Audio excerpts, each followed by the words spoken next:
Welcome to the Just Music Podcast. I'm your host, Jalen. Marco is not on this episode, but we have a guest that I've been wanting on the show for a good minute now. He is a very talented musician. He's a producer. He's a composer. He is also the co-founder of Ohm Radio, a very popular local radio station here in the Charleston area. And he also does tours with Jazz is Fish.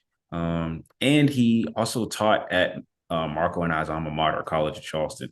Mr. Lee Barbour, how you doing, sir? I'm doing very well, Jalen. How are you? I'm doing good, man. I can't complain. Again, thank you for coming on the podcast. This was really something that we've been planning for a while. So I'm glad that we could finally make this happen, especially around the holiday season when, things get very, very busy. But let's just jump into it, man. So you have a very decorated resume in the music world. And I want to ask you, so, how long have you been a musician and what inspired you to be a musician? Hmm. Well, I've been a musician about as long as I can remember. My mother is a musician, and I still remember being at her feet during her church rehearsals where she would play the organ, and I would like watch her feet going over the pedals and would try to like memorize where the notes were supposed to go and help out. I'm sure I wasn't helping out, but I was keeping her company during those rehearsals for years. She was a church organist and a music teacher at a school in Somerville. Um, so yeah, I just being around her and my dad, played in bands when he was younger. Um, I took piano lessons for like 6 years, and from like first to fifth or sixth grade, and then I kind of lost touch with it, I guess, just Mhm. growing up, becoming a pre-teenager, and um, just figuring everything else out in my life, and then kind of coming back to it in high school. Mhm. That's when I picked up the guitar. Picked up my dad's old classical guitar and started playing by ear. Um, and I really had an affinity for that I didn't have for piano lessons.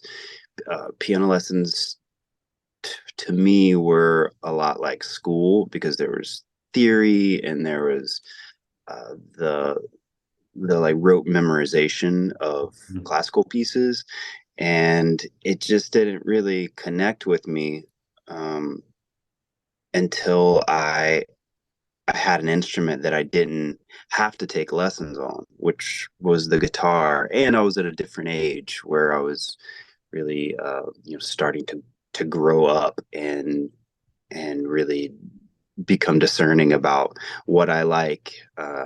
And what I discovered that I liked about music really was improvisation.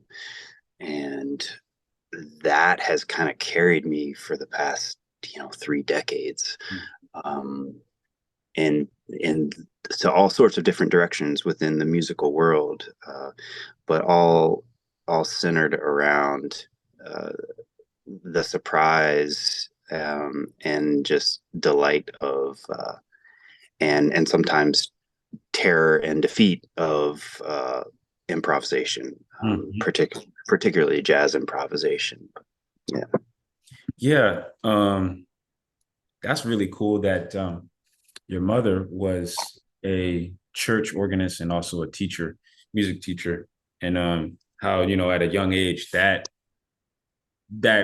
like pretty much lit a fire under you when it came to music, and to take years of piano lessons and then to fall out of touch with that, but then to rediscover your passion for music through guitar, um, is really cool also. And I think I can identify with some of what you said and how taking piano lessons it can sometimes feel like school.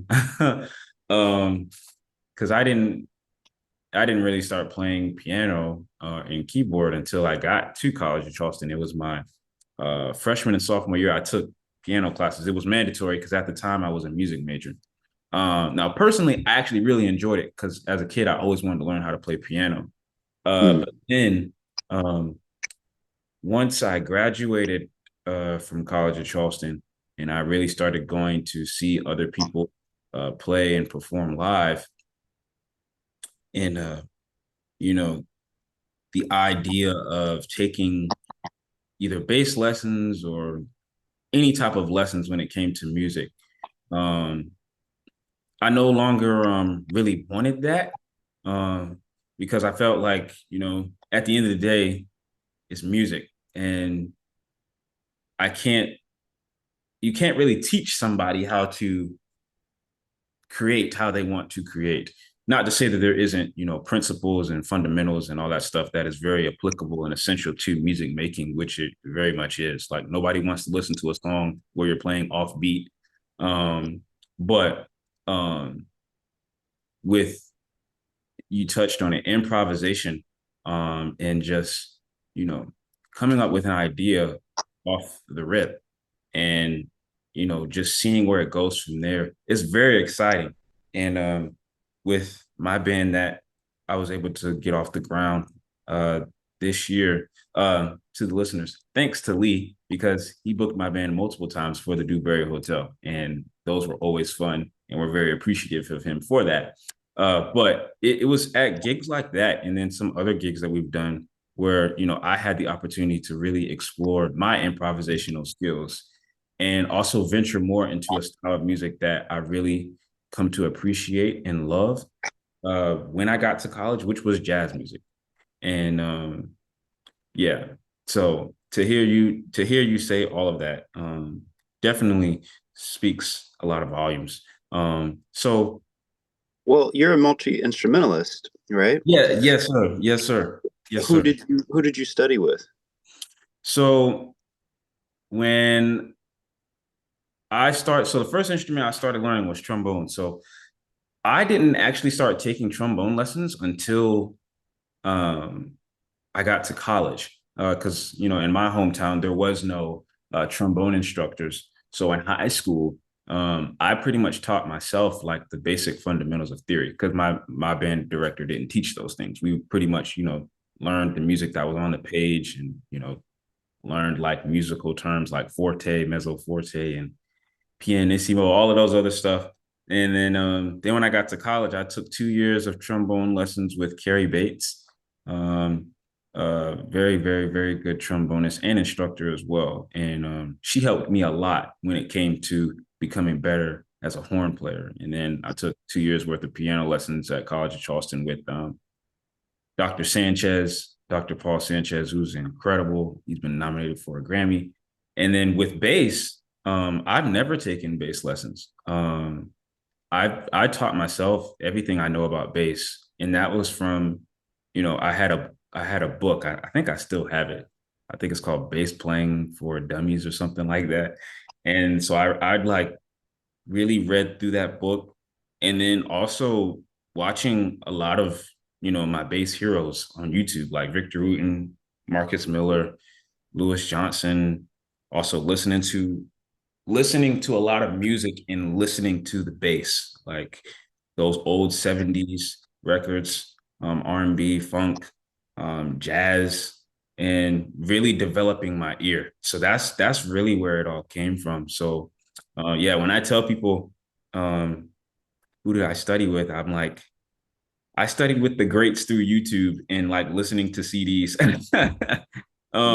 So, but that's not to say, I'm against taking lessons because I'm a teacher, I'm an instructor. So like I teach young kids, like at School of Rock, in Mount Pleasant, and also teach at Music and Arts and teach at different schools. So it's refreshing.